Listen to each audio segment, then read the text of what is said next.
For 2 months, Russia and the Central Powers had negotiated peace terms, but territorial demands had been too much for the Russians to accept, and they had left the conference. And now, well, now they are reaping the whirlwind as the German juggernaut advanced all through the east.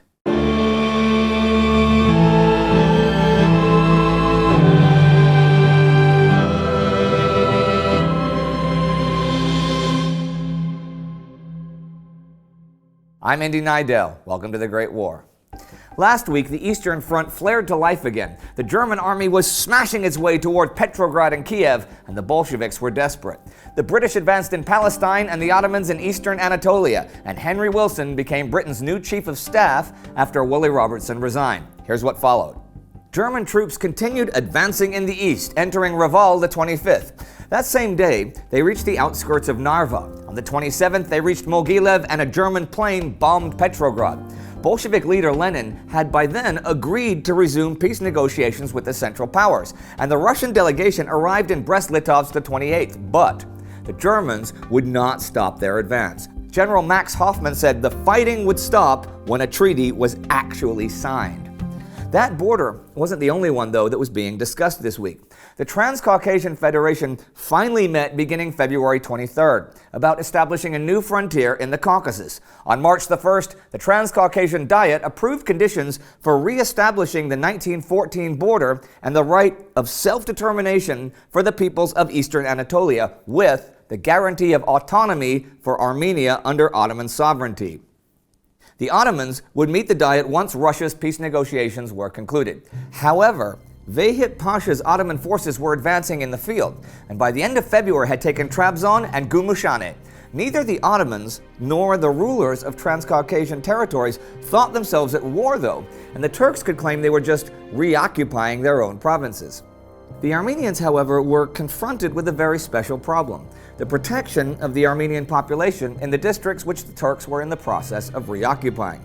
Immediate danger threatened all Armenians living in the regions of Erzurum, Hinis, Van, Malazgirt, and the Eleshkert Plain.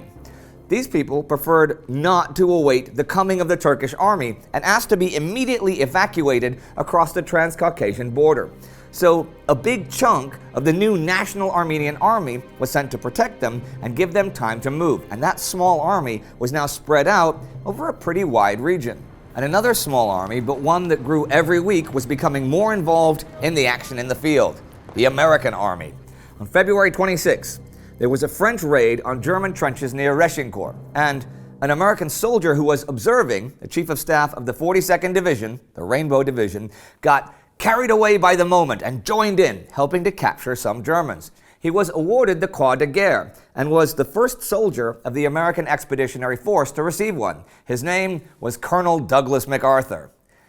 If you're wondering why it was called the Rainbow Division, there had been concern in Washington when recruiting for the war began that some states might take issue with other states as sources for a particular divisional recruiting. So they decided that one whole division would be recruited from surplus units of many different states' National Guards.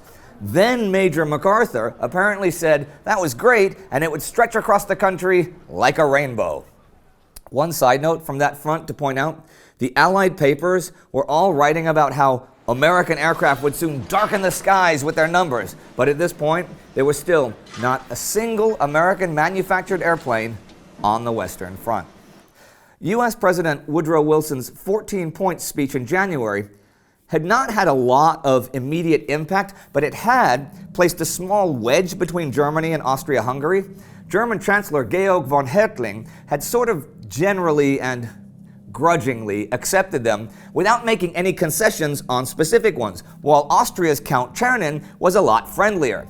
Wilson had followed up this month with a speech condemning Hertling and praising Czernin, and also announcing his 4 principles, which was a very carefully qualified commitment to self-determination after a peace, whereby all well-defined national aspirations would be satisfied as far as was possible without creating international conflict. See, that leaves a lot of wiggle and discussion room. This month, February, Austrian Emperor Karl actually corresponded directly with Wilson through King Alfonso XIII of neutral Spain, but that dialogue led nowhere. Wilson wanted some clarity on what the empire would offer national groups, and Vienna still would not accept Italy's claims on Austrian territory, nor France's on Germany's. Basically, peace was on offer if the empire would break from Germany. That was not going to happen. It seems that the empire was gambling on the success of Germany's impending Western Front offensive. And German Quartermaster General Erich Ludendorff was proceeding with his plans for that, which involved bringing a lot of troops from the Eastern Front to the West. The transfer of troops numbered more than half the size of the British Expeditionary Force at this point. Germany would have 191 divisions in the West against 178 Allied ones. This gave the Germans numerical superiority there for the first time since 1914. Now, only a small part of the divisions that would attack were actually from other fronts, but they would hold quieter sectors and free up the best troops for the big fight. And anyhow, most of the best German divisions had remained in the West the whole war, and by 1918, some of them had rested in quiet sectors for over a year.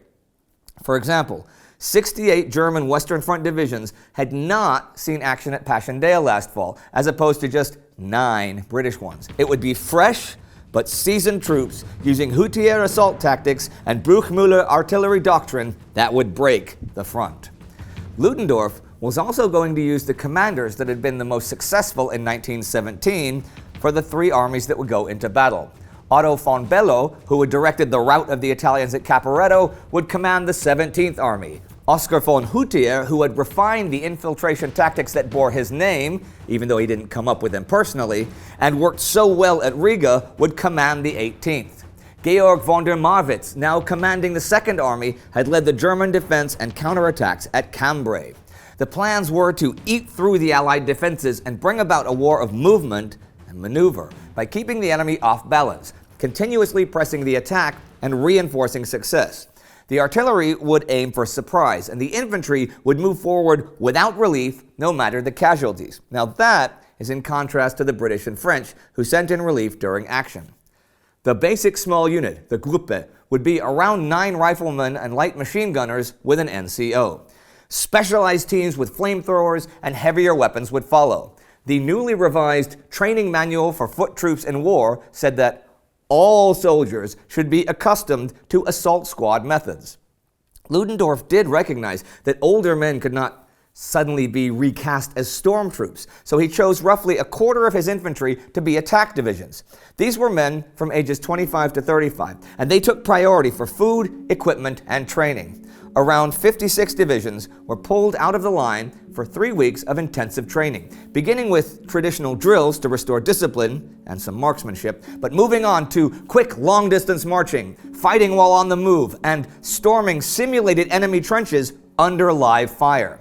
Aircraft numbers were much higher than last year and featured hundreds of Schlachtflugzeug planes, especially for ground attacks, for which the pilots were also trained. But although this army was pretty well set up to break into Allied positions, in terms of mobile warfare to follow that up, it wasn't really much better than it had been in 1914. They had 23,000 trucks, but since they had no access to rubber, these had steel tires, and they chewed up and ruined the roads. By contrast, the Allies had 100,000 rubber-tired vehicles. The Allies also used tanks and armored cars. The Germans lagged way behind there, having built only a few clumsy A7V models or resurrecting captured Allied tanks, but never in large numbers. So there were serious drawbacks, and they had no big advantage in either men or equipment. And so the week ends as March begins. Germans still on the move in Russia, and Russia now desperate to sign pretty much anything to stop it. The Ottomans were still advancing towards the Armenians. Americans were seeing action in the West, and German high command was making plans for the mother of all offensives. Ludendorff was very much planning on winning by qualitative rather than quantitative measures, even with a slight advantage in manpower. The next few weeks could prove the decisive ones of the war. Russia overrun, Italy pacified after Caporetto for the time being, uncertainty in the British High Command, the Americans not even close to being in Europe in numbers enough to make a difference. This was Ludendorff's and Germany's great window of opportunity, and the whole world would be watching. If you want to learn more about the German stormtroops, you can click right here for our special episode about that. Our Patreon supporter of the week is Pichatarn Lertudomta. What a name! I'm sure I said that totally wrong, but you know who you are. Thank you for your ongoing support on Patreon. If you want to help this show and get cool perks in return, please consider supporting us on Patreon. Do not forget to subscribe. See you next time.